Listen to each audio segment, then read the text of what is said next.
Antes que a gente vá para a nossa aula sobre raciocínio lógico, desejo que você se inscreva no nosso canal, Vitalvox, e no final também você dê um gostei para a nossa aula, certo? Sim, o que é o raciocínio lógico? Lógico que você já está me perguntando. Raciocinar logicamente requer uma coordenação de pensamento. É exatamente isso que a gente vai fazer mediante alguns exercícios que a gente vai propor na nossa aula de hoje e você vai raciocinar comigo, certo? Vamos comigo. Então, na nossa primeira questão, no nosso primeiro exercício sobre raciocínio lógico, você vai pensar comigo.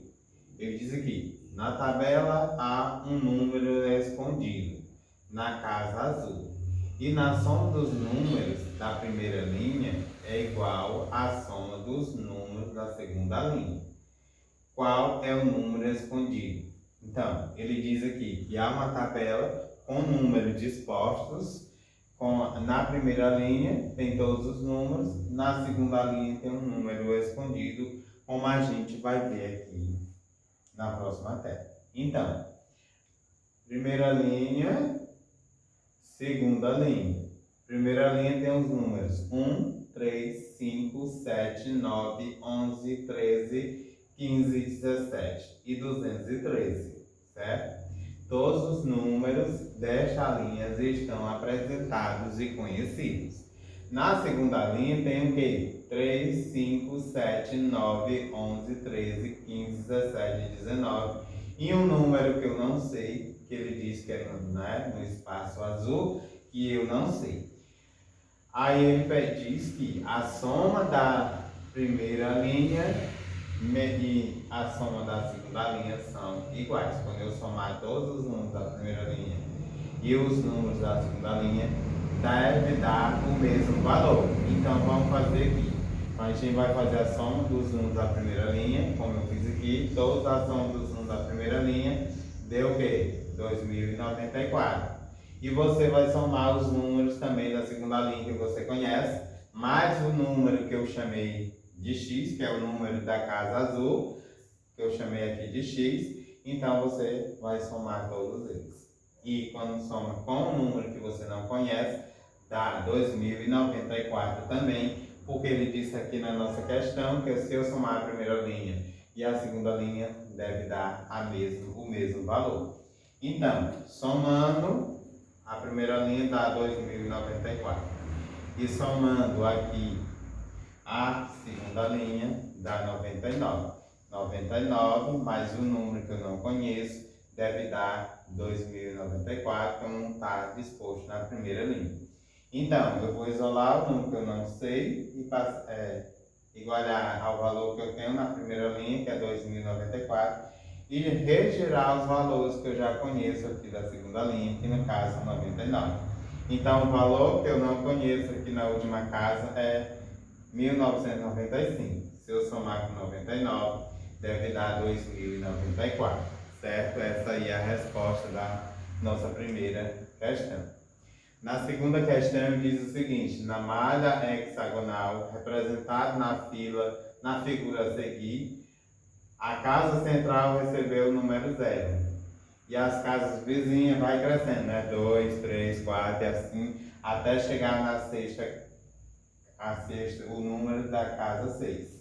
Certo? É uma malha hexagonal, como a gente vai ver aqui. Então, ele colocou o número 0 aqui no centro, acresceu do lado 6 números, 1, 3, um lado e do outro. Então são 6 números 1.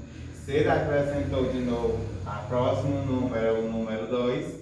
Então 6 ele acresceu mais 6, então ficou 12. Se ele acrescer novamente o número 3, até que circunde aqui, né, todas as casas hexagonais, ele também vai adicionar mais 6. Então a gente já percebeu aqui no nosso raciocínio que sempre vai ser o valor que ele tem mais sempre 6, certo? Como a gente vai ver aqui. Para formar o hexágono marcado com o número 1, né, precisou-se acrescentar 6 casas. Né, hexagonal são 6. Na próxima camada, na camada 2, acrescentou mais 6. Então 6 mais 6 deu 12. Na outra, vai ser o 12 mais 6. Então, se na casa 3 é 12 mais 6, na casa 4 é o valor sempre mais 6. E assim sucessivamente, como a gente vai ver aqui na nossa questão. Então, as casas e as quantidades. Primeira casa, tinha um 6. Segunda casa, é 6 mais 6, 12. Terceira casa, 12 mais 6, 18. Quarta casa, 18 mais 6, 24. Quinta casa, é 24 mais 6 dá 30. E a gente vai chegar na casa que a gente deseja, que é a sexta casa. Então, é 30 mais 6 dá 36. Ou, se você quiser raciocinar um pouco mais rápido, você sabe que sempre acrescenta 6. Então, vai ser 6 vezes 6, que também dará, neste caso, 36. Certo? Nessa nossa questão. A nossa terceira questão diz o seguinte: a mãe de Lúcia pediu para ela não comer mais de 10 docinhos por dia. Além disso, se em um dia ela comer mais de 7 docinhos, nos dias seguintes não poderá comer mais do que 5 docinhos em cada dia. Qual é o maior número de docinhos que Lúcia pode comer durante um período de 29 dias seguidos, obedecendo aos pedidos da mãe dela? Então, ela disse que ela não comesse mais de 10, senão no final não ia poder comer mais de nem de 5. Então, a gente vai ver como a gente vai fazer aqui. A pergunta se refere ao máximo que ela pode comer nos 29 dias, né? Isso aí você já raciocinou e você já entendeu. Então, a resposta deverá ser 206. Por quê? Se você pegar 28 dias, que é os dias anteriores, tirando um dia 29, e multiplicar por 7, que é uma semana, dará 196. É o valor, né, dos doces que ela vai comer. Como ela não poderia comer mais de 10, então vai comer mais 10, que dará justamente 206. Essa é a forma que você pode raciocinar nessa questão. Então, a nossa resposta seria 206. Docinho que ela come em 29 dias, sendo observado a orientação da mãe da Lúcia aí dessa questão. Os números 1, 4, 7, 10 e 13 devem ser escritos nos quadrados da figura a seguir, como vai ser mostrado. De modo que a forma dos três números escritos nos quadrados na linha horizontal coincide com a soma no quadrado, né? A soma desses números coincide com a soma deles. Então, todos os valores desses deverá ser igual à soma dos valores desses, né, na horizontal, na vertical. Então, os números, né? Os números que ele dispôs não foi 1, 4, 7, 10 e 13. Então, você vai dispor numa linha, né? Numa coluna 1, 7, 13 e 4, 7 e 10. Se você somar esses valores e esses valores, deverá dar a mesma coisa, ou seja, dá como resultado 21, ou seja, 1 mais 7 mais 3 dá 21, 4 mais 7 mais 10 dá 21. É usando os números que ele dá na questão que a gente utiliza aqui no quadrado, né, que é uma planificação aqui do cubo, do quadrado. Então, você fará dessa forma aí, de forma a raciocinar desta maneira, contanto que a soma desses valores seja igual a esses, usando os números que ele dispõe aqui na questão. A nossa quinta questão diz o seguinte: para fazer um jornal com 60 páginas são necessárias 15 folhas de papel, que são colocadas umas por cima das outras e em seguida dobradas no meio, né, fazer o jornal. Em um jornal, falta a página 7, que outras 3 páginas faltarão também. Então, para ele fazer um jornal com 60 páginas, ele vai sobrepor uma página sobre a outra. Só que ele observou que estava faltando a página 7. Se uma está sobreposta sobre a outra, além da página 7, também deverá estar faltando alguma outra página. Então, ele vai fazer aqui a folha de frente e de verso, né? Os números ímpares frente e os números de verso ao contrário. Se está faltando o 7, então o verso deve ser o 8. Primeiro tem o 7, o verso dele deve ser o 8. Então está faltando o 7 e o 8. Como a folha é dobrada ao meio, seria assim, né? Dobrada ao meio. Então, se é disposto de 1 a 60, na condição do raciocínio, você vai ver se está faltando a folha 7, o dobrado deve ser a 8. Então, as folhas que ele diz que está faltando são justamente essas questões aí, dessa maneira muito simples de você entender. A sexta questão: um cubo com comprimento de lado igual a 3 cm é pintado de azul. Depois é cortado em cubos menores, cada um com 1 cm de lado. Quantos cubos pequenos tem exatamente 2 faces pintadas desse, do cubo de azul? Então ele diz aqui, está aqui o cubo, e seguindo as orientações que ele diz, que é 30 centímetros é pintado de azul, depois é cortado ao meio, ele é pintado de azul cada cubinho e cortado ao meio.